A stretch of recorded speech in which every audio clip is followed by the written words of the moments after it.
Pierre Francôme, bonjour et merci d'avoir accepté ce congrès sur le thème de l'immunité. Nous allons être ensemble pendant un petit moment pour parler notamment de l'aromathérapie, les huiles essentielles et l'immunité.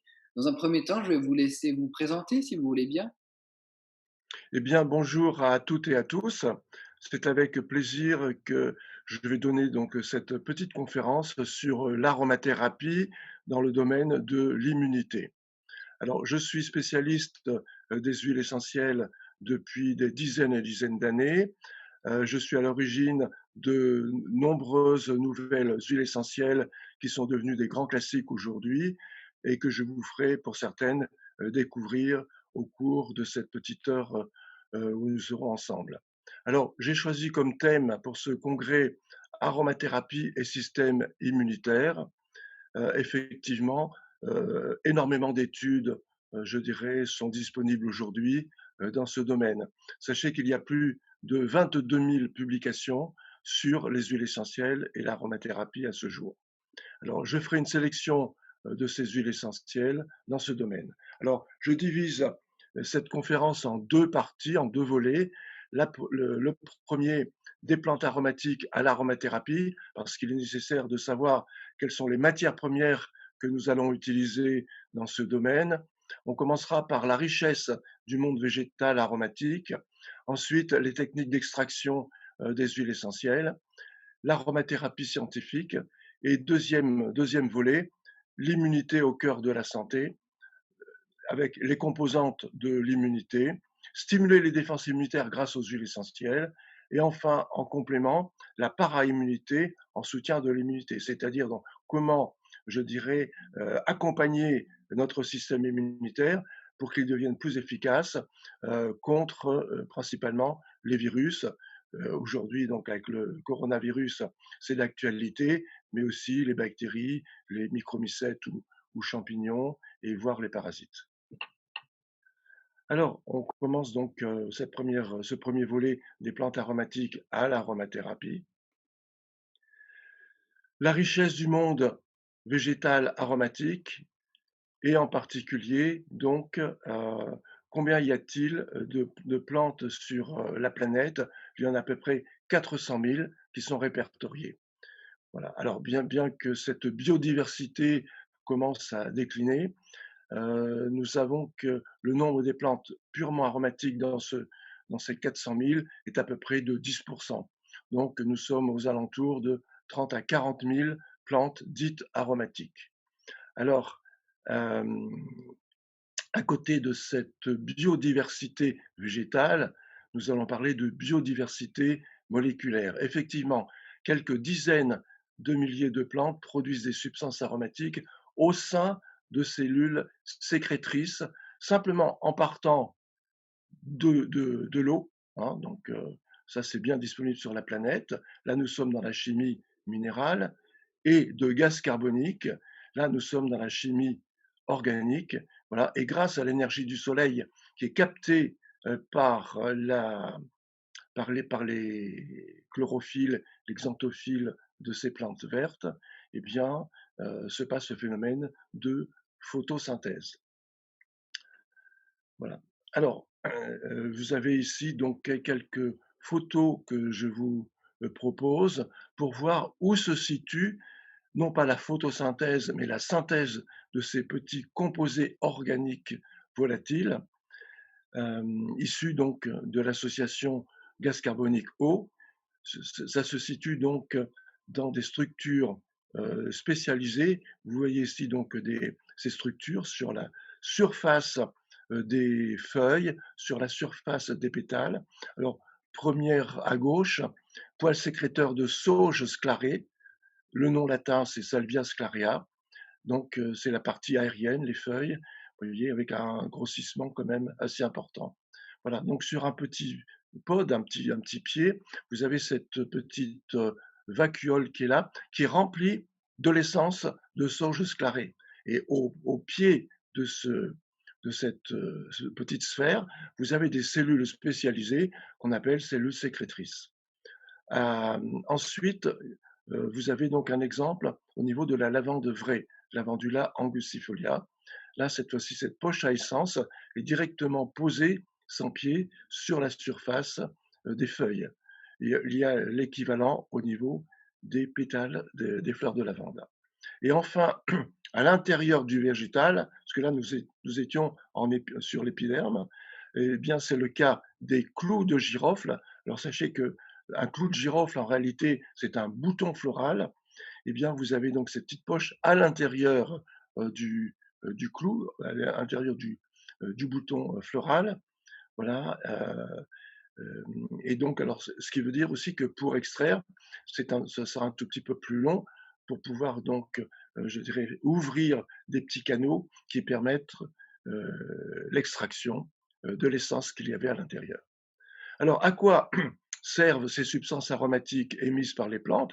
Tout d'abord, euh, ça sert pour la plante elle-même. Alors pourquoi?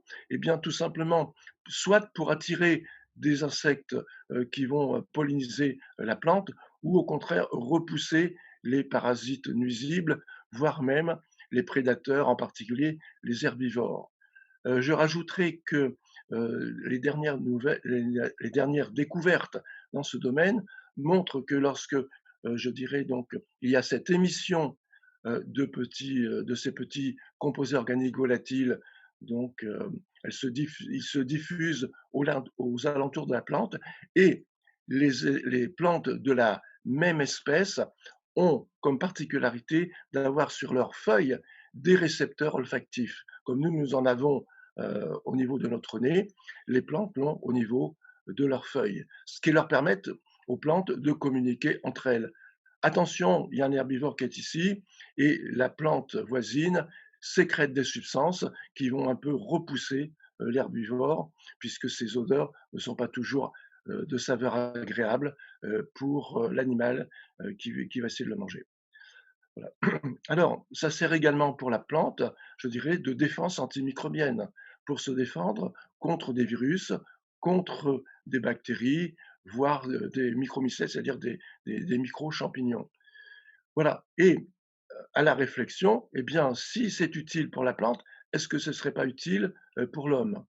Et effectivement, les recherches ont montré depuis longtemps que que ces essences, je dirais, nous verrons après, elles vont devenir huile essentielle, je dirais, offrent un intérêt majeur dans le domaine de nos défenses vis-à-vis des agresseurs, mais on le verra également pour renforcer nos immunités. Alors justement, pour revenir sur le deuxième point, juste avant, donc on est d'accord que toutes les huiles essentielles ou extraits aromatiques ont des vertus thérapeutiques pour l'humain, pour l'homme. Oui, bien sûr, Voilà. tout à Alors, fait. contrairement à, vous savez, de plus en plus, on retrouve dans des fioles qui ressemblent beaucoup aux fioles d'essence et d'huile essentielle, les absolus, des extraits CO2. On voit, hein, par exemple, alors certains pensent peut-être qu'on peut utiliser l'huile essentielle de muguet, pour ne citer qu'elle, alors qu'effectivement, elle n'existe pas. Mais Non, non. comment conseiller les personnes pour ne pas qu'ils confondent et se trompent? Alors, nous allons voir justement sur quelques diapositives après les différentes possibilités d'extraction. D'accord. Voilà. Alors, avant cela, donc, compte tenu de cette biodiversité végétale, il est nécessaire de bien dénommer les plantes, parce qu'il y a énormément, souvent, de confusion. En particulier, il faut donc, lorsque l'on parle d'une plante, je dirais, définir exactement son nom par rapport au genre, à l'espèce, bien souvent à la sous-espèce, voire à la variété, la forme, le cultivar. Voilà. Par exemple, Lavandula angustifolia, sous-espèce angustifolia, c'est-à-dire la lavande qui pousse et qui est originaire de la Haute-Provence. Alors, ça va un petit peu plus loin, puisque une même plante, une même espèce, en fonction du lieu où elle prospère, peut synthétiser des composants différents. Ce qui fait qu'en réalité, en fonction des biotopes, il s'agirait de plantes différentes au niveau, bien entendu, chimique. C'est ce que il a été dénommé chémotype. Alors, ce n'est pas moi qui ai donc découvert ces chémotypes, ça remonte, je dirais, au début du XXe siècle, dans les années 1903-1907. Voilà, ça a été ensuite repris par des pharmaciens de Montpellier et que j'ai découvert donc dans les années 75, voilà, en travaillant sur le romarin. Et je me souviens lorsque, je suis allé visiter un un un agriculteur distillateur en Haute-Provence, il m'avait montré des huiles que je n'avais jamais trouvées à l'époque. Alors, remettez-vous dans ces années-là, le nombre des huiles essentielles, était extrêmement réduite, hein. Voilà. Et il me montre un thym, alors ça, c'est du thym jaune. Je connaissais le thym rouge, le thym blanc, mais pas le thym jaune. Et en recherchant, je suis tombé sur ces publications qui parlaient de race chimique ou chémotype. Voilà. Et donc, j'ai imposé cette notion, je dirais, aux médecins et aux pharmaciens avec qui je collaborais. Et aujourd'hui, c'est devenu une notion incontournable dans le domaine de l'aromathérapie. Ça a mis du temps, hein, donc officiellement, à émerger. Voilà. Alors, l'exemple que je vous ai donné ici, c'est les 3 chémotypes de romarin. Vous avez donc du romarin officinal à 1,8-cénol qu'on appelle également eucalyptol, qui pousse principalement dans le Maghreb, donc Maroc, Tunisie. Voilà. Alors très intéressante pour toute la sphère bronchopulmonaire. C'est celui-là que l'on pourra utiliser, par exemple, en inhalation pour bien charger toute la muqueuse nasale de cette eucalyptol, qui est très donc hydrophile et qui va donc rester tapissé, je dirais, sur cette muqueuse nasale et nous protéger d'invasion virale. Et l'époque, je dirais, donc montre que ben, nous sommes extrêmement vulnérables à ce niveau-là. Ensuite, le romarin officinal à camphre. Voilà. Alors là, c'est sud de la France principalement et l'Espagne. Alors principalement au niveau musculaire, mais aussi on sait que le camphre est un très bon antalgique. Et enfin, le romarin à verbenone, donc une autre cétone, alors qui pousse en Corse, c'est son origine, Corse et Sardaigne, mais qui a été planté aujourd'hui largement en Afrique du Sud. Et là, donc, son intérêt, c'est hépatique et vésiculaire. Alors, on utilise aujourd'hui, alors on va le voir, ces produits, non seulement pour la médecine, c'est le sujet d'aujourd'hui, mais aussi maintenant de plus en plus, on parle d'aromathérapie dans le domaine de la cosmétique, de la parfumerie et bien sûr, au niveau alimentaire, donc pour les saveurs qui peuvent en découler. Sachez que la pharmacopée européenne contient actuellement 31 huiles essentielles, sachant que en aromathérapie, nous en utilisons classiquement entre 50 régulièrement, voire 100, et que notre pharmacopée en contient en réalité 300. Vous voyez donc l'extrême différence. Alors là, nous étions dans la plante, et dans la plante, il n'y a pas d'huile essentielle, il y a ce qu'on appelle des essences. Voilà. Et comment capter ces essences, les récupérer pour les mettre en bouteille? Eh bien, c'est le système de distillation. Voilà. Alors, nous allons voir donc ici un alambic qui sert donc à faire cette distillation. Sur la gauche, vous avez une chaudière qui va produire de la vapeur. Cette vapeur va circuler et va arriver en bas d'une cuve, voilà, dans laquelle nous avons mis les plantes. Et là, donc, la vapeur d'eau traverse la masse végétale, fait éclater les petites poches que vous avez vues précédemment. Voilà. Et là, vous avez donc l'essence qui est libérée et qui se transforme immédiatement en vapeur d'essence. Et l'ensemble, ce mélange vapeur d'eau, vapeur d'essence, va monter et va passer dans la troisième partie de l'alambic, qui est le réfrigérant. Et là, donc, ce réfrigérant, donc ce serpentin donc circule dans de l'eau froide, et bien sûr, les vapeurs sont condensées et retournent à l'état de liquide. Et ce liquide, donc, est récupéré tout en bas dans un essencier, voilà, et l'ensemble s'appelle un distillat, puisque issu de la distillation, et ce distillat rapidement se sépare en deux phases, une phase huileuse qui va remonter en surface et une phase aqueuse qui va rester par-dessous, qu'on appelle l'hydrolat. Alors, il existe d'autres techniques d'extraction. Là, nous avons vu la distillation à la vapeur d'eau dans un alambic. Depuis les années 81, une autre technique s'est développée, c'est l'extraction cette fois-ci au gaz carbonique à l'état supercritique. Donc, au lieu d'injecter de la vapeur d'eau, cette fois-ci, on injecte du gaz carbonique, mais qui n'est pas sous forme liquide ni sous forme de gaz, mais dans un état intermédiaire qui est un fluide. Donc, c'est le fluide dit à l'état supercritique, qui est un puissant solvant. Voilà. Et l'intérêt, c'est que là, il n'y a pas d'oxygène.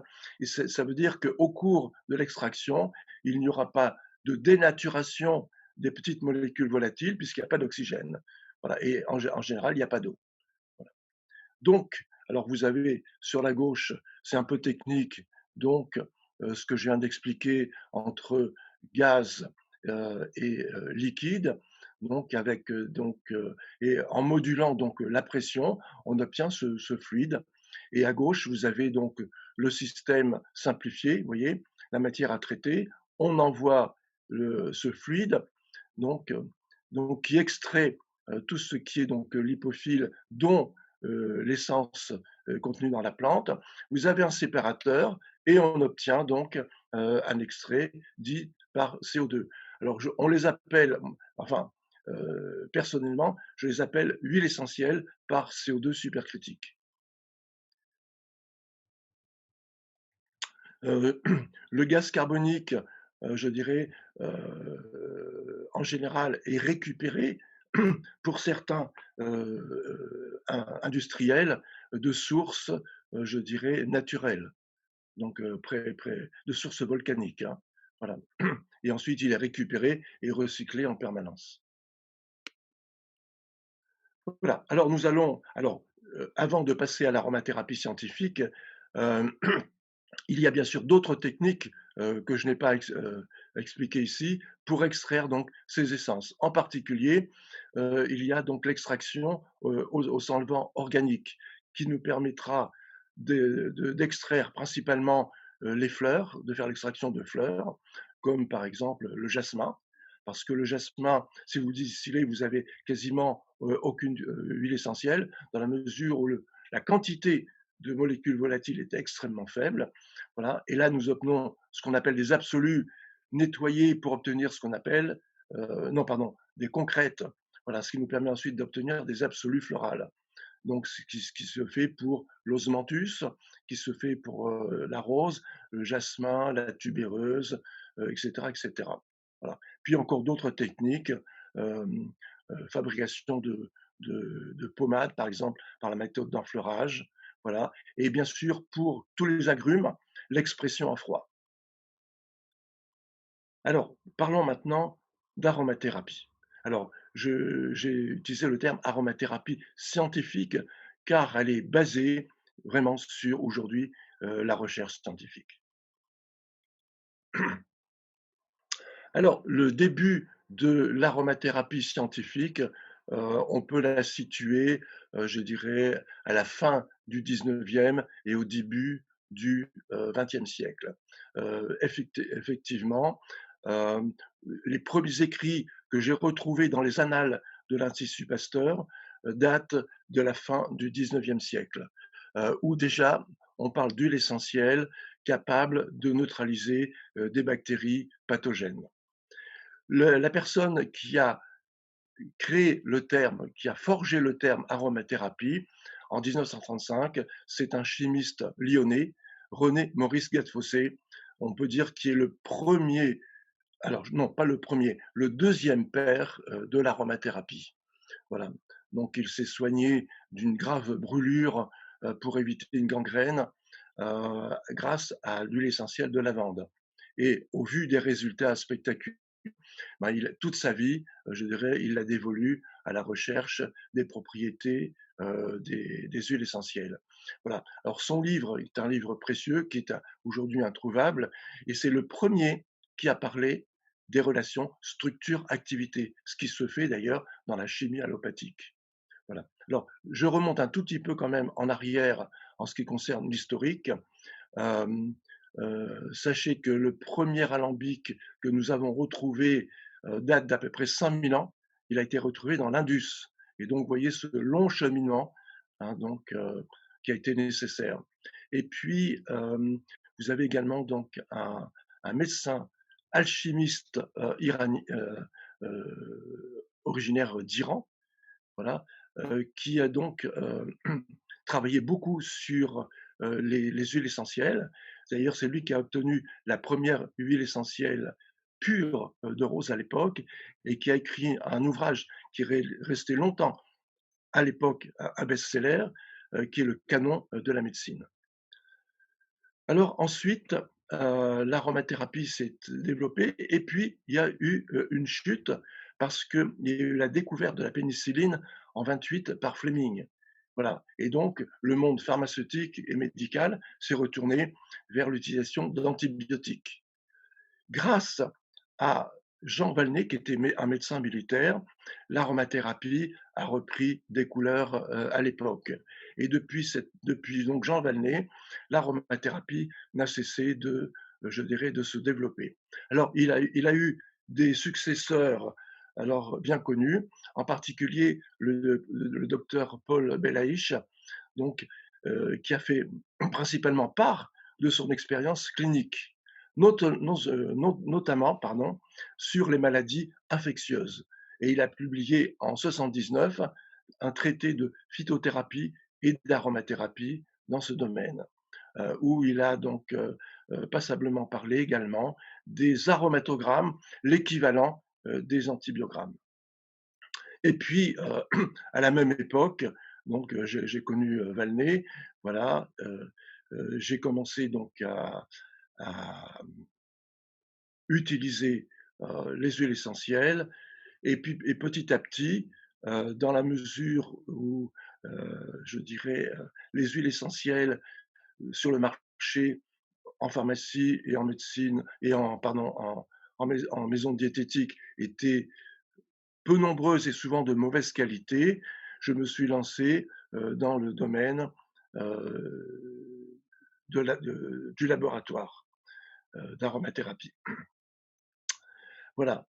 Et donc j'ai fait beaucoup de travaux. Alors donc ma passion c'était donc la recherche, et à l'époque donc avec le médecin avec qui j'ai beaucoup collaboré, Daniel Pénoël, nous avons donc coécrit un ouvrage, voilà, donc qui s'appelle l'aromathérapie exactement.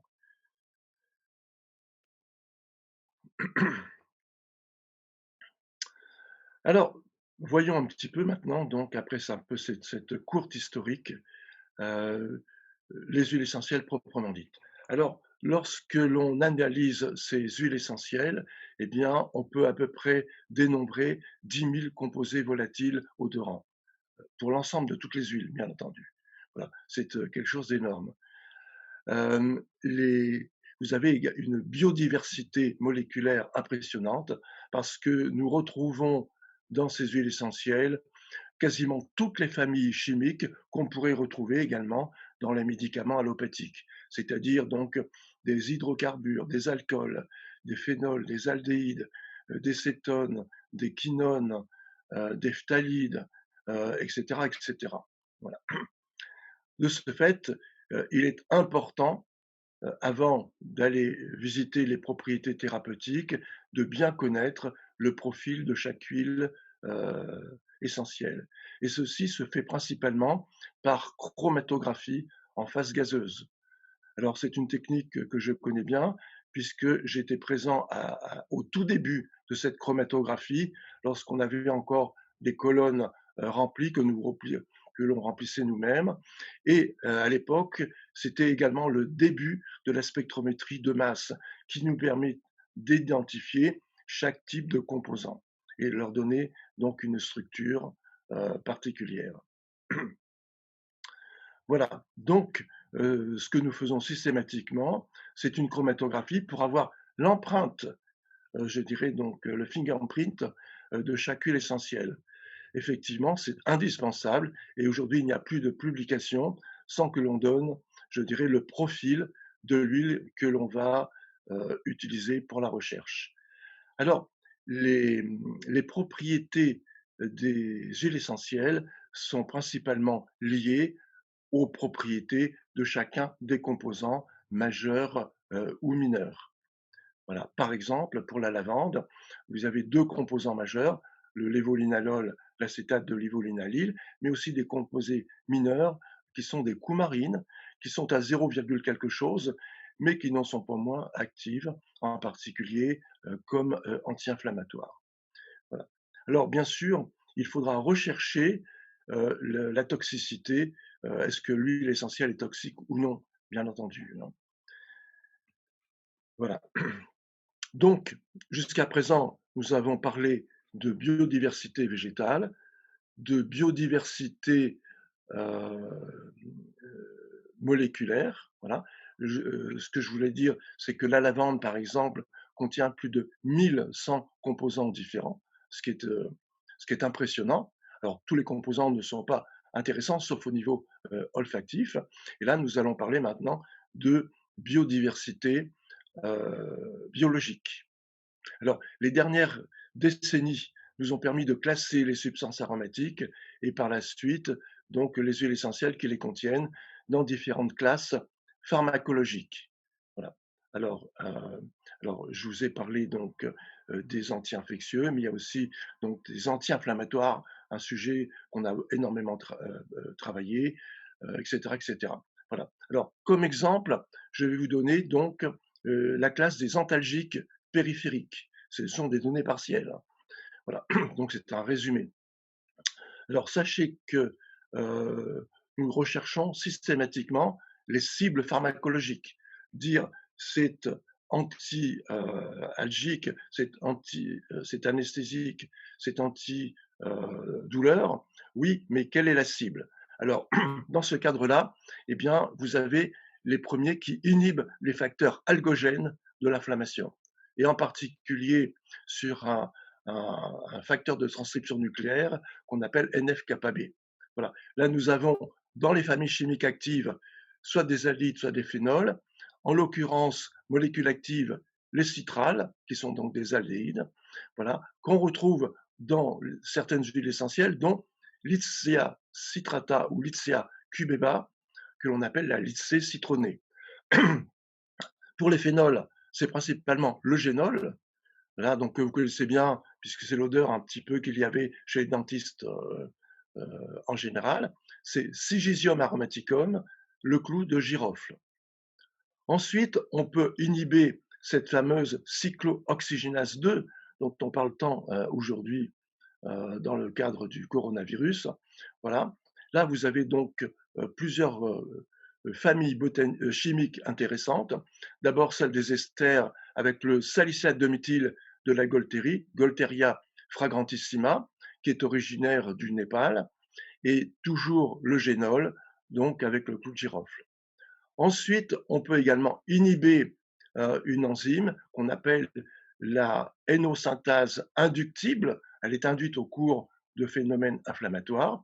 Et là, nous avons donc des alcools monoterpéniques ou monoterpénols, le fameux lévolinalol qu'on retrouve dans les lavandes.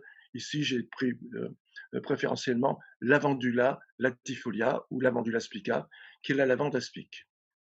Ensuite, on peut donc agir pour inhiber les récepteurs algogènes périphériques, et en particulier les TRP, les transients récepteurs potentiels, prononcés à la française. Hein. Voilà. Alors, V1, eh bien, donc, vous avez toute une pléiade hein, au niveau de la peau, mais aussi à l'intérieur de l'organisme. Les phénols, avec le génol, de nouveau, clou de girofle, mais aussi donc le TRP-A1, donc là, cette fois-ci, inhibé par des aldéhydes, dont l'aldéhyde cinnamique ou cynoaldéhyde, des écorces de cannelle, Cinnamomum verum. Et enfin, autre exemple, TRP-M8, avec toujours des monoterpénols, le menthol, de Mentha xpiperita, la menthe poivrée. Enfin, on peut stimuler cette fois-ci des récepteurs inhibiteurs périphériques, voilà, des récepteurs mu avec des monoterpènes comme le paracimène de Thymus hiemalis, qui est un thym dit thym d'hiver, qui pousse en Espagne en particulier.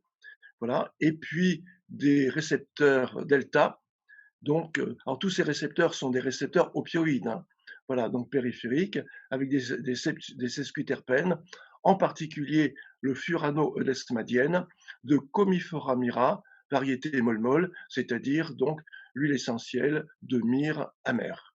Donc, vous voyez, on a largement de quoi faire. Et là, c'est juste, je dirais, pour illustrer le propos, mais il y a encore beaucoup, beaucoup d'autres, je dirais, huiles essentielles, molécules actives et récepteurs qui peuvent être stimulés ou inhibés dans le cadre des douleurs périphériques ou viscérales.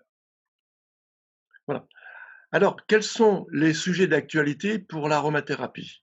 Eh bien, cette actualité, je dirais donc, est très, très, très vaste, puisqu'elle concerne à la fois les infections à bactéries antibiorésistantes, voilà, staphylocoque doré, pseudomonas et autres. Donc, le traitement des infections dites nosocomiales, qui génèrent énormément de décès chaque année, ne fût-ce qu'en France. Également, les douleurs de l'endométriose, par exemple, où là, il n'y a pas de réponse en médecine classique. Voilà, et là, nos résultats sont tout à fait très intéressants. Également, les douleurs neuropathiques, cicatrisation post-chirurgicale, chirurgie du visage, entre autres, maladies auto-immunes, maladie de Crohn, colopathie fonctionnelle, et puis pathologie tumorale en appui des traitements hospitaliers. C'est juste un petit aperçu. Hein, il nous faudrait une page entière pour décrire un petit peu l'intérêt actuel des huiles essentielles en thérapeutique.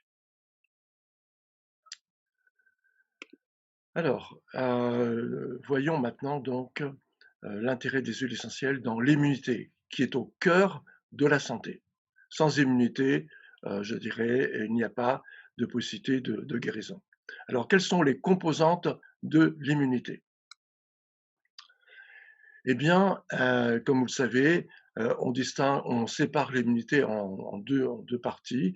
L'immunité innée, non spécifique, et l'immunité acquise, qui est spécifique. Alors, c'est une séparation théorique, car on le verra, les deux coopèrent, je dirais, d'emblée, face à des agressions, qu'elles soient microbiennes, parasitaires et autres. Alors, l'immunité innée, elle est présente dès la naissance. Elle est mise en œuvre rapidement. Elle reconnaît un nombre déterminé. Donc, ces cellules immunitaires reconnaissent donc un nombre déterminé de motifs moléculaires, partagés par plusieurs classes de pathogènes. L'efficacité identique après plusieurs infections par un même pathogène. Voilà. Là, nous avons donc comme cellules immunitaires présentes. Voilà, donc c'est ce qu'on appelle donc l'immunité à médiation cellulaire, les macrophages, les monocytes et les cellules NK natural killer entre autres. Nous avons également les neutrophiles, les éosinophiles et les mastocytes. Voilà. On rajoute donc au niveau de l'immunité humorale des protéines qui circulent, en particulier les cellules, les molécules du système du complément. Enfin, pour l'immunité acquise, qui est spécifique, elle est acquise uniquement après exposition à un antigène ou à un allergène. La mise en œuvre est retardée, elle est plus longue. Il y a reconnaissance d'un nombre illimité, cette fois-ci, d'antigènes spécifiques d'agents infectieux. L'efficacité est améliorée au fil des rencontres avec un même pathogène. Là, au niveau de l'immunité à médiation cellulaire, nous avons les lymphocytes T cytotoxiques. Voilà. Et au niveau de l'immunité humorale, les anticorps produits par les plasmocytes issus des lymphocytes B activés. Alors, ce qu'il faut savoir, c'est que l'ébranlement du système immunitaire, voilà, et son mode d'ébranlement va principalement dépendre de l'agent agresseur. Ce qui veut dire que nous aurons au moins 3 types de réactions. Alors, ces réactions, on les appelle des réactions inflammatoires qui va prendre la voie, qui va prendre la voie TH1 lorsque les pathogènes sont intracellulaires. C'est le cas des virus, des bactéries intracellulaires, c'est le cas également des cellules tumorales, des cellules en apoptose et des cellules ectopiques, comme dans l'endométriose par exemple. Voilà. Là, le chef de file, ce sont donc les natural killers, voilà, qui vont donc générer différentes cytokines. Alors là, je vous ai mis donc l'INF gamma. Euh, Vous avez également les cellules dendritiques, les CD, voilà, qui vont produire de l'IL-12, stimuler les lymphocytes TH0, c'est-à-dire donc encore naïfs, et qui vont donc les, comment je veux dire, les éduquer pour devenir donc des lymphocytes T dits TH1. Voilà. Là, c'est donc la défense spécifique contre ces pathogènes intracellulaires, entre autres. Ensuite, si l'agresseur est un pathogène extracellulaire, c'est le cas des bactéries, grammes plus, grammes moins, mais aussi des micromycètes ou champignons, c'est la voie TH17 qui va être mobilisée. Voilà. Alors cette fois-ci, ce sont donc d'autres cellules immunitaires qui vont y participer, en particulier les macrophages MP. Voilà, aider bien sûr des cellules dendritiques qui sont chargées donc, je dirais, de capter les antigènes. Et là, vous avez d'autres types de cytokines, d'interleukines. Vous voyez donc l'IL-1, l'IL-6, un petit point sur l'IL-6, voilà, que l'on va retrouver de façon exacerbée dans, dans ce qu'on appelle les inflammations extrêmement importantes. C'est ce que vous avez vu au cours du Covid-19. Donc, parce qu'après le flash, je dirais l'infection virale, vous avez des surinfections bactériennes, voire fongiques, voilà, et vous avez donc ce qu'on appelle les orages cytokiniques. Donc voilà. Et alors ensuite, donc vous avez les TH0, donc naïfs, qui vont être transformés en TH17, voilà, qui vont donc euh, collaborer avec également les polynucléaires neutrophiles pour neutraliser le pathogène. Alors ces schémas, c'est les schémas simplifiés pour vous montrer donc que ces mobilisations dépendent, vous le voyez, du pathogène présent. Donc c'est vraiment une adaptation très spécifique. Et lorsqu'il s'agit de parasites, voire également d'allergènes, ce sont donc les mastocytes qui sont en première ligne avec d'autres types de cytokines, l'interleukine 4. Donc, et bien sûr, participation non plus des neutrophiles uniquement, mais surtout des éosinophiles, avec production d'IgE. Précédemment, c'était donc des IgM, des IgG et des IgA. Voilà. Donc, en résumé, en fonction de l'agent agresseur, le système immunitaire, je dirais, donc mobilise différents types de cellules immunitaires pour combattre l'agent pathogène. Ce qui veut dire que nous avons 3 moyens de défense, les voies TH1, TH17 et TH2. Alors, sachant cela, on va pouvoir, je dirais, stimuler notre système immunitaire grâce aux huiles essentielles, mais de façon spécifique. Voilà. Alors, comment stimuler l'immunité innée? Eh bien, on va pouvoir, dans le cadre des infections virales, stimuler les natural killers. Voilà. Et là, on regarde quel est le taux de cytolyse des cellules qui ont été donc infectées par les virus ou cytolyse des cellules tumorales ou des cellules en apoptose, etc. Voilà. Alors, en famille biochimique, eh bien, nous avons d'abord la famille des sesquiterpènes ou hydrocarbures sesquiterpéniques. Et euh, une des principales molécules, c'est le E-bêta-cariophyllène. Alors cette molécule est une molécule qu'on retrouve très souvent dans les huiles essentielles. Là, nous recherchons des huiles qui en contiennent un taux suffisant. Et là, je vous ai cité 3 huiles essentielles. Il y en a d'autres. Alors, l'huile essentielle de copahu, Copaifera officinalis. Vous avez aussi les proches parents Copaifera marti. Voilà, c'est l'oléorésine que l'on distille. Voilà. Alors sachez que les copahus les copaifera sont des arbres qui produisent donc ces oléorésines et qui poussent en Amazonie. Ensuite, je parlerai de la goyave, mais non pas le fruit, mais les feuilles. Donc nous distillons les feuilles de goyave, Psyllium guayava, donc très riche en cariophyllène. Alors, on peut distiller aussi les feuilles de catrafaille, Cedrelopsis grevei. Alors, vous êtes plus familier avec l'écorce de catrafaille dans le traitement des douleurs. Il s'agit des feuilles ici. Mais vous avez bien sûr beaucoup d'autres huiles essentielles. Alors, il y en a une que j'affectionne particulièrement. Voilà, c'est l'ylang-ylang. Alors, vous connaissez cette huile pour la parfumerie.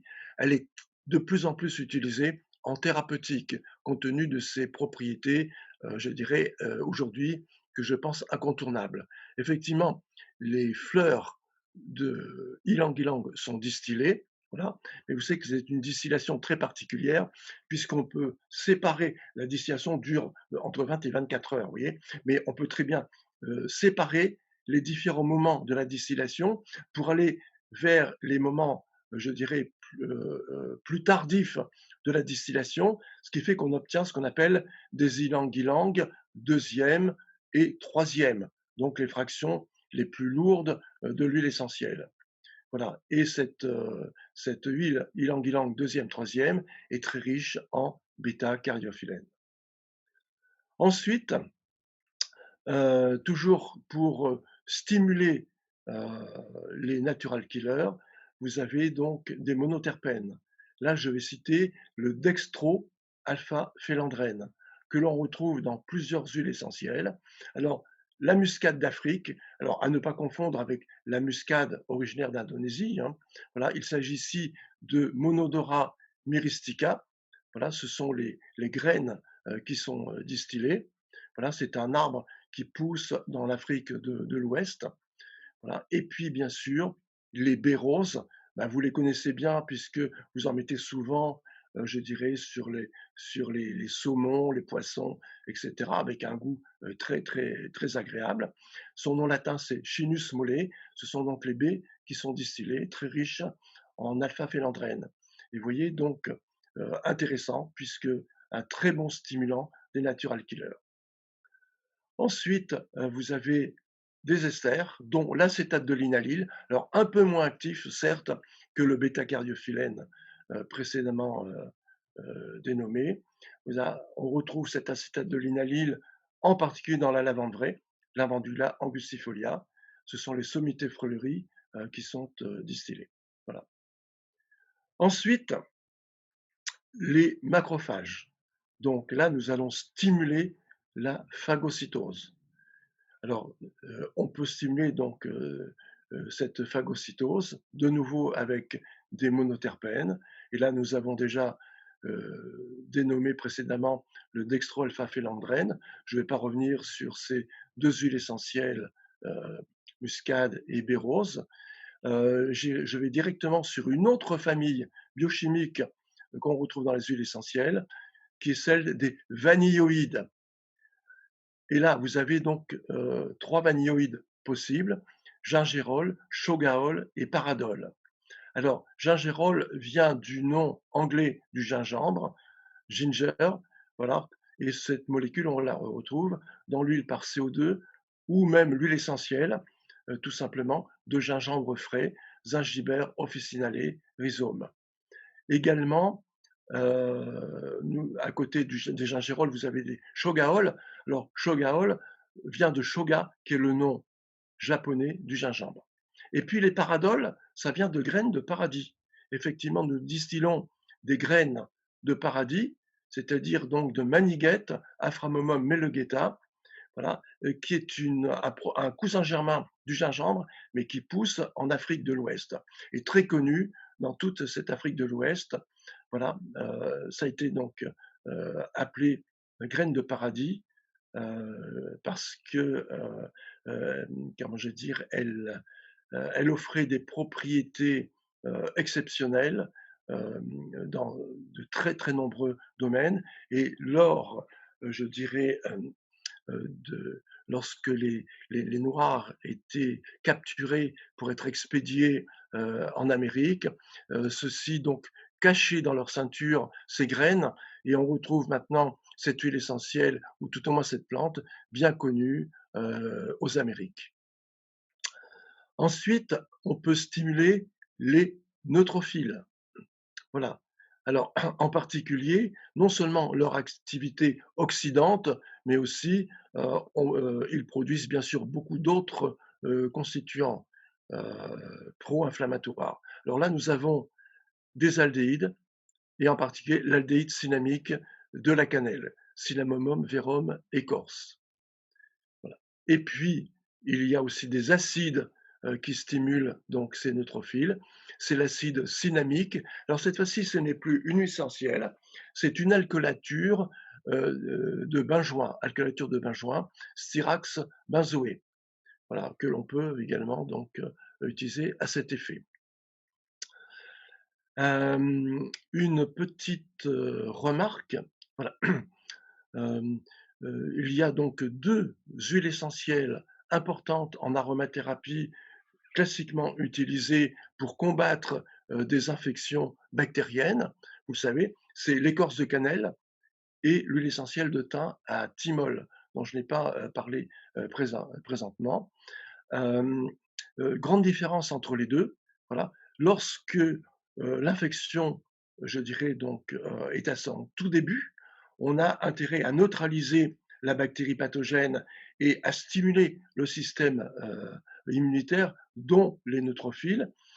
Donc, on va utiliser l'écorce de cannelle. Par contre, lorsque l'infection évolue avec beaucoup d'inflammation, on a intérêt toujours à cibler la bactérie pathogène pour la neutraliser, la tuer, mais aussi à diminuer l'inflammation. Et là, vous allez utiliser les huiles à thymol qui neutralisent la bactérie et qui diminuent l'importance de l'inflammation. Enfin, pour le TNF-alpha, donc, et la production de TNF-alpha, eh bien, donc, là, donc, dans le cadre, bien sûr, des infections virales, les vanilloïdes, donc, ceux que nous avons vus précédemment, gingerol, chogaol et paradol.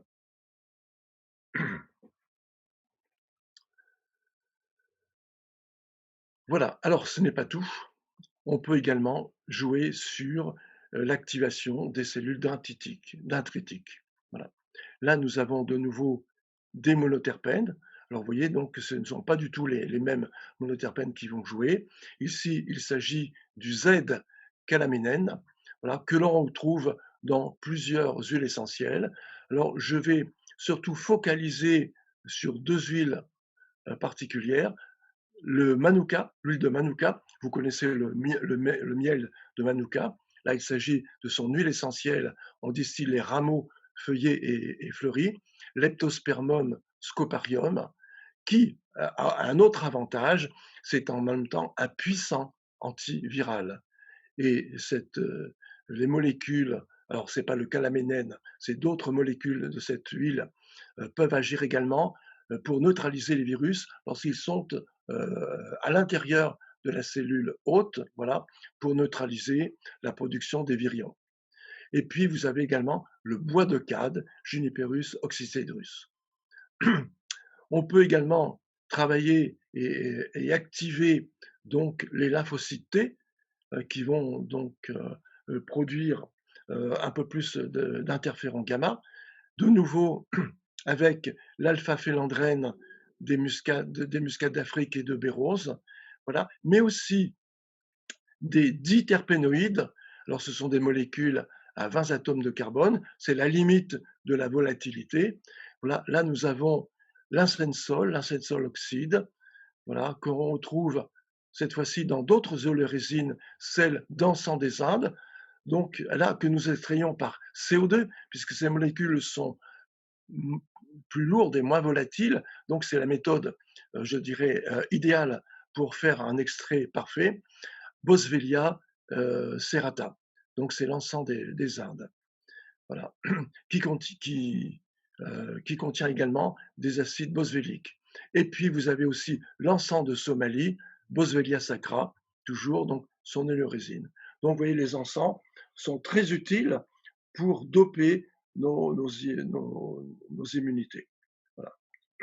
Enfin, dernière cellule immunitaire à stimuler, les lymphocytes B. Voilà. Leur activation, et là nous regardons le taux des immunoglobulines qu'ils produisent. De nouveau, des monoterpénols, mais différents. C'est le dextroterpinène 1-ol4 que nous retrouvons dans deux huiles essentielles qui sont classiques en aromathérapie. L'arbre à thé, c'est Melaleuca alternifolia, donc ce sont les rameaux feuillés que nous utilisons, et la marjolaine des jardins, Origanum majorana, les sommité fleuries, alors que vous connaissez plus dans le traitement des insomnies, de l'anxiété, etc., mais très utile pour stimuler notre immunité. Et enfin, l'alpha-terpinéol, qu'on retrouve dans le niaouli, Melaleuca quinquenervia, chémotype A8 cinéole, et le ravinsar, Cinnamomum camphora, toujours A8 cinéole. Donc, alors en plus, ces niaouli et ravinsara contiennent de l'eucalyptol, voilà, dont j'ai déjà parlé tout à l'heure, très intéressante pour tapisser notre muqueuse nasale, pour faire barrière aux infections virales. Alors du coup, comment les utiliser si quelqu'un voulait, soutenir son immunité avec les huiles essentielles? Donc, en diffusion, en péros, en oblition, en cutanée? Alors, en fonction des huiles, on va pouvoir les utiliser de façon différente, hein. Dans toutes les huiles que j'ai indiquées ici, il n'y en a aucune, réellement de toxique ou de neurotoxique, hein, donc j'ai pris, donc certaines garanties, si vous voulez. Voilà. Hem, alors, on peut les prendre d'abord par voie orale, voilà, et en particulier, je prends en général les huiles essentielles qui sont considérées comme épices ou comme aromates. Par exemple, le gingembre, les baies roses, et cetera. Voilà. Sinon, on peut les prendre également par voie cutanée. Alors par voie orale, ne jamais dépasser 1 à 2 gouttes par prise, qu'on peut répéter 2 ou 3 fois dans la journée. Dans les cas très sévères, mais ça c'est le conseil d'un professionnel de santé, hein, car il est préférable quand même de s'adresser à des gens de l'art, si j'ose dire, voilà, parce que la maladie c'est jamais anodin, voilà. Ça peut paraître, je dirais, peu grave et puis évoluer rapidement en pathologie grave, donc soyez toujours vigilants. Voilà, donc attention aux automédications, y compris et surtout en médecine naturelle. Hem, donc 2 à 3 fois par jour, voire plus. Sur un Voilà, donc support? on le met sur un petit support, soit un tout petit fraction de sucre de canne, par exemple, soit un petit comprimé neutre. Ou bien alors, si c'est pour désinfecter la partie, haute, donc ORL, donc la muqueuse, nasale, on le met sur la langue, voilà. Sinon, on le met sous la langue, ce qui fait que les petites molécules vont être absorbées directement par les petits capillaires qui sont dans la bouche. Et puis ensuite, on peut les avaler. Et là, donc, vous allez agir sur la muqueuse intestinale en particulier et avoir donc une absorption et un effet systémique. Voilà, ce qui fait que ces petites molécules vont se retrouver dans les moelles osseuses, hein, pour stimuler donc la production des cellules immunitaires. Ensuite, par voie cutanée. Alors par voie cutanée, je dirais, j'utilise principalement quelques zones particulières, en particulier ici au niveau je dirais, du poignet et de l'avant-bras, voilà, là où les veines sont bien apparentes. Vous avez donc une absorption extrêmement rapide et ces petites molécules ensuite pénètrent dans le sang et prennent un véhicule. En général, ce sont des albumines qui vont servir de transporteurs. Voilà. J'utilise beaucoup la plante des pieds parce que dans la plante des pieds, vous avez ce qu'on appelle la sole plantaire de Lejar, c'est-à-dire un réseau veineux important, si vous voulez, et donc absorption extrêmement rapide. Donc dans les quelques minutes, c'est déjà en train de circuler et dans les 10 minutes, c'est déjà en train d'arriver au niveau des alvéoles pulmonaires, hein, que l'on veut donc traiter. Donc c'est surtout pour les infections basses, je dirais qu'on utilise cette voie cutanée. Ce que je veux dire aussi, c'est que la plante des pieds étant moins fragile que le thorax, on peut des fois mettre des huiles un peu agressives, si vous voulez, sans qu'il y ait d'effet agressif. Voilà. Une huile à thymol, ici va brûler, ici va brûler, sous la plante des pieds, va rien faire. Voilà. Et puis, bien sûr, la voie respiratoire, donc sous forme d'aérosol en particulier, voilà, ceci, ça se fait avec un diffuseur d'arômes, donc avec système Venturi, voilà, qui permet de travailler sur toute la muqueuse nasale. Voilà. Donc les infections hautes se traitent par inhalation, les infections basses se traitent par voie cutanée principalement. Et une dernière petite question par rapport à ces super tableaux très complets. Une personne qui Ah voudrait non, super tableau, mais pas très complet, hein. oui, non, Là, c'est pour illustrer mon propos. tout à fait, Mais mais je dirais donc, ils font l'objet donc de cahiers de cours, je dirais donc, au cours des formations, où là, vous avez la totalité de ce qu'on connaît sur le sujet aujourd'hui. et alors les personnes, ouais, évidemment, hein, on a dit qu'on ne privilégie pas l'automédicamentation, mais ceux qui voudraient se tester, sans risque, comment Mmh. ils peuvent savoir s'ils sont touchés par les lymphocytes B? Enfin, si, ils sont en déficit de les lymphocytes B ou T ou cellules dendritiques, on est obligé de passer par une analyse sanguine? Alors, normalement oui, bien sûr, voilà. Donc, qui vous dira quel est le taux de natural killer, par exemple, hein, voilà, ou de polynucléaire. Oui, oui, bien sûr, voilà. Donc pour Donc détecter aujourd'hui, si vous voulez, en médecine naturelle, voilà, on se base bien sûr sur, je dirais, bon, les symptômes de la personne, mais essentiellement aujourd'hui sur la biologie, voilà, qui est une biologie de pointe. D'ailleurs, souvent, on a des marqueurs que, en médecine classique, ils ne sont jamais utilisés, alors que nous demandons, spécifiquement. Voilà. Par exemple, dans les natural killers, on aura le taux des natural killers, mais on peut les différencier en natural killer 1, 2 et 3, puisqu'il y en a différents. Oui, donc c'est plus compliqué que ce que je vous indique dans cette simple conférence. mais par exemple, vous qui l'utilisez, j'imagine, régulièrement, vous ne passez pas forcément toujours par une prise de sang pour utiliser une huile essentielle? Non, Vous bien sûr que non. Dans les cas, je dirais, évidents, je dirais, vous êtes en plein hiver, en pleine infection virale, la grippe, le coronavirus et cetera et bien sûr beaucoup d'autres virus, possibles, hein, Coxsackie et compagnie. Voilà donc je dirais donc, on sait que le système immunitaire est en première ligne et donc on va systématiquement, je dirais, le booster, le doper.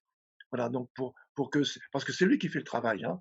C'est pas les huiles essentielles, c'est lui qui fait le travail de fond, voilà et on va stimuler systématiquement les natural killers, voilà et là donc ben, vous avez ici, en prévention, donc en immunosurveillance, les huiles essentielles de feuilles de goyave, Psyllium guayavia, que j'utilise, facilement. C'est une huile très agréable, extrêmement active, voilà donc et sans risque de cyto ou de neurotoxicité.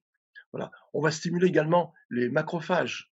Voilà. Alors, plutôt que la muscade d'Afrique, j'utilise plutôt donc les béroses aujourd'hui. Donc, vous connaissez bien, hein, j'en ai déjà parlé tout à l'heure. Voilà. Alors, regardez, par voie orale, une goutte de chaque, 2 fois par jour, voire 3 fois par jour, minimum 5 à 7 jours.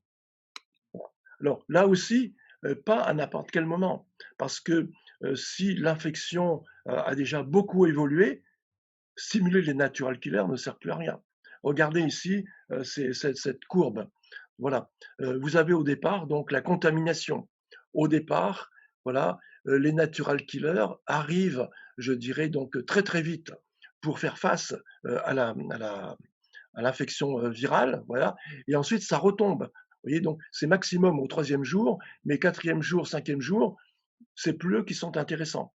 Ils sont mis sur le côté et ils sont remplacés par d'autres lymphocytes. Les lymphocytes, alors les LTC, donc les cytotoxiques, donc qui vont prendre le relais. Alors, nous avons un petit problème, c'est qu'aujourd'hui, il n'y a aucune étude qui ne fait référence à la stimulation des lymphocytes cytotoxiques. Donc là, sujet de recherche pour ceux qui sont intéressés dans ce domaine de la recherche. Voilà. Mais après, ce sont donc les lymphocytes T, les lymphocytes B, avec bien sûr les cellules dendritiques qui vont être importantes, puisque ce sont les IG, les immunoglobulines, qui vont prendre le relais, c'est-à-dire donc l'immunité spécifique. Et là, vous avez vu, nous avons passablement de réponses. Donc oui, c'est un petit peu technique, hein. Voilà. Alors, application 2, voilà. En cas d'infection, donc, on va faire de l'immunostimulation. On fera un mélange d'huile essentielle et par voie orale et par voie cutanée, souvent diluée dans une huile végétale. Voilà. Donc, on va utiliser l'huile essentielle de Psyllium guayavia, donc de goyave, pour augmenter l'activité des natural killers. Muscade d'Afrique ou bien les béroses pour simuler les natural killers, mais aussi les macrophages et les lymphocytes T. L'huile essentielle de gingembre, alors j'ai marqué l'huile essentielle de gingembre au CO2, euh, je préfère quand même l'huile essentielle de gingembre frais par simple distillation, activation des macrophages, des lymphocytes T, le fameux Manuka, Leptospermum scoparium, activation des cellules dendritiques, voilà, qui sont les cellules qui permettent de capter les antigènes pour que les lymphocytes, je dirais, élaborent les anticorps. Donc, vous voyez, ils sont extrêmement importants. Et puis, l'arbre à thé, donc, pour augmenter la production des anticorps par les lymphocytes B. En voie orale, 2 à 3 gouttes du mélange 3 fois par jour et par voie cutanée, plante des pieds, avant-bras, je l'expliquais tout à l'heure, mélange à 5% dans une huile essentielle végétale. Alors, je préfère l'huile essentielle de Calophyllum inophyllum, parce que c'est une huile végétale très particulière dont les insaponifiables ont des propriétés fortement immunostimulantes, surtout dans le système de macrophagie. Et d'ailleurs, le support d'huile végétale utilisée a-t-elle une grande importance entre une huile très fluide et une huile très, très surgrasse? Est-ce que cela Alors, va je préfère des huiles assez fluides qui ne ralentissent pas la pénétration. Voilà. Alors, le calophylle, c'est entre les deux. Et souvent, je rajoute une autre huile végétale riche en oméga 3 qui favorise la pénétration. Et en plus, les oméga 3 sont potentiellement, à terme, anti-inflammatoires, donc vont calmer les inflammations. Voilà. Donc, alors alors, par les oméga 3, c'est l'acide linolénique hein, que vous retrouvez dans la cameline. Ça, tout le monde la connaît aujourd'hui, mais aussi celle que nous utilisons spécifiquement en thérapeutique, qui est l'huile végétale de Bancoulier. Alerites mollucana. et si nous avions une infection très localisée, cutanée, bactérienne, virale ou autre, est-ce que là, on n'aurait pas plutôt intérêt à mettre un support, peu pénétrant pour que ça reste localisé, non? Euh, je vais dire oui et non. Oui. Euh, En réalité, le support n'est pas forcément toujours important. Quelquefois même, on utilise les essentiels purs, sans support. Hein. Si vous avez des boutons d'acné, par exemple, on désinfecte bouton par bouton avec un coton-tige. Euh, un impétigo, c'est en direct également. Donc, tout dépend. Hein. Mmh. Voilà. Il y a des huiles végétales de tout et je vais pas dire n'importe quoi maintenant, mais est-ce qu'il y a pas quand même un petit business là derrière? Parce qu'il y a Alors, vraiment des huiles alors, végétales. j'évite quand même les huiles à oméga 6, par exemple, voilà, comme l'huile de tournesol, voilà, parce qu'on sait que les oméga 6 dans l'organisme sont transformés en acide arachidonique et l'acide arachidonique est pro-inflammatoire. et en général, on lutte toujours contre l'excès d'inflammation. Vous avez vu que les réponses immunitaires sont toujours des réponses inflammatoires. Voilà. Alors, c'est nécessaire au départ, mais lorsqu'elle devient préoccupante, mais il faudra la calmer. Je vous ai expliqué le cas je dirais, de l'écorce de cannelle, l'aldéhyde cynamique, et du thymol. Hein. L'écorce de cannelle facilite l'inflammation, ce qui est utile au départ de l'infection, mais ensuite il faut la calmer, et là c'est le thymol qui va jouer ce rôle. Voilà. Qu'on retrouvera, mais on ne peut pas tout décrire ici, principalement dans les MICI, hein, les maladies inflammatoires chroniques de l'intestin. Donc pour conclure sur les huiles végétales, déjà pour conseiller à ceux qui nous écoutent, plutôt limiter les huiles à oméga 6, mais il n'est pas Oui, vraiment la peine d'aller investir dans des huiles de pépins, de fruits de la passion, d'abricots, de je ne sais quoi. Les huiles courantes qu'on a à la maison, même une huile d'olive est très bien, par exemple. tout à fait. L'huile d'olive, le mieux c'est l'huile de cameline quand même.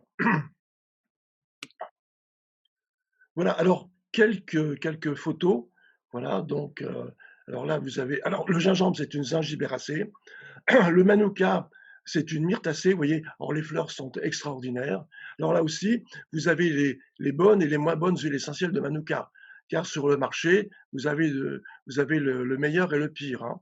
Voilà, donc là, nous avons donc une sélection de manuka, dont l'huile essentielle est très riche, je dirais, en tricétone. Voilà, alors que elle est relativement chère, cette huile, mais vous avez des huiles sur le marché beaucoup moins chères qui n'en contiennent quasiment pas, donc qui sont relativement très peu efficaces, hein. Voilà. Et puis l'arbre à thé, vous voyez, donc les fleurs sont comme des petits pompons, c'est magnifique. Voilà. Et tout sent bon. Vous froissez la fleur, vous avez les feuilles, elles sont extrêmement odorantes.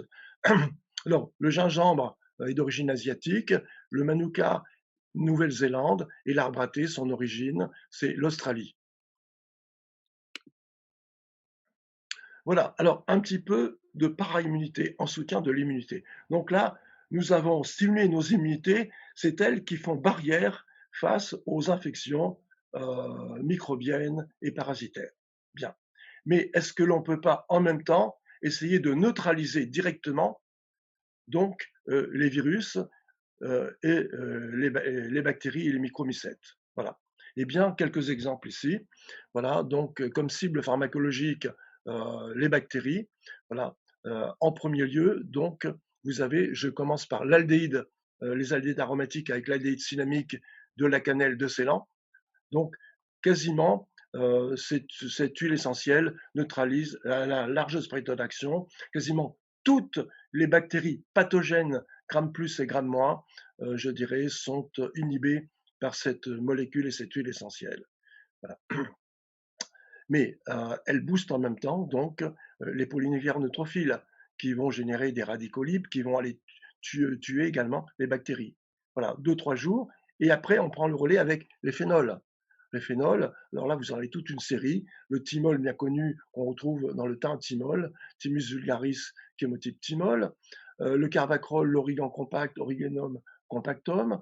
Le génol, du clou de girofle, j'en ai déjà parlé. Mais aussi un phénol, je dirais que je suis certainement le seul à utiliser, mais très utilisé en Asie, c'est le xanthorizol du curcuma de Java, donc curcuma xanthorhiza, qui est très bien toléré d'ailleurs par la peau et les muqueuses. Voilà.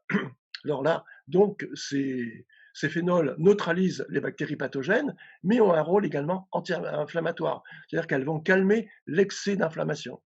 Voilà. Ensuite, vous avez, proches parents des phénols, les monoterpénols ou alcool monoterpéniques. Alors, le géraniol, ça vient du nom géranium, hein, bien entendu, que l'on retrouve à taux très élevé, à 90%, dans la monarde fistuleuse d'origine canadienne, Monarda fistulosa. Le terpignol 4 de l'arbre à thé, le fameux Maleuca alternifolia. Le linalol, cette fois-ci, j'ai choisi le bois de rose, Aniba roseodora. Voilà, c'est un arbre de l'Euracée qui pousse en Amazonie. Alors aujourd'hui, les arbres sauvages sont interdits bien sûr, on ne peut pas les couper. Là, il s'agit donc de plantation. Donc aujourd'hui, vous avez ces huiles essentielles qui proviennent d'arbres de plantation, donc pas destruction de la forêt. Et puis ensuite, le thuanol 4, du thym thuanol, Thymus vulgaris, chémotype thuanol. Donc là, déjà ici, vous avez eu deux chémotypes de thym. Et donc, alors ensuite, à côté des bactéries, des huiles essentielles antifongiques. À titre d'exemple, comme molécule active, les citrales en numéro 1, principalement contre Candida albicans, mais aussi le géraniol, pareil, et le citronellol. Alors le citronellol, on le retrouve par exemple dans le géranium d'origine Chine, et on le retrouve également dans un eucalyptus citronné chémotype citronellol. Là aussi, c'est une spécificité que j'ai développée récemment. Et puis ensuite, les huiles essentielles antiparasitaires, alors là, de nouveau les phénols, mais aussi les alcools monoterpéniques et les cétones. Alors attention, toutes les huiles acétones sont potentiellement neurotoxiques, donc à ne utiliser que par conseil d'un professionnel de santé averti. Enfin, des huiles antivirales, les huiles à kryptone, leptospermone, méthylchavicol, nérolidol, etc., etc. Vous voyez, donc tout ça, c'est pour aller neutraliser les agents pathogènes.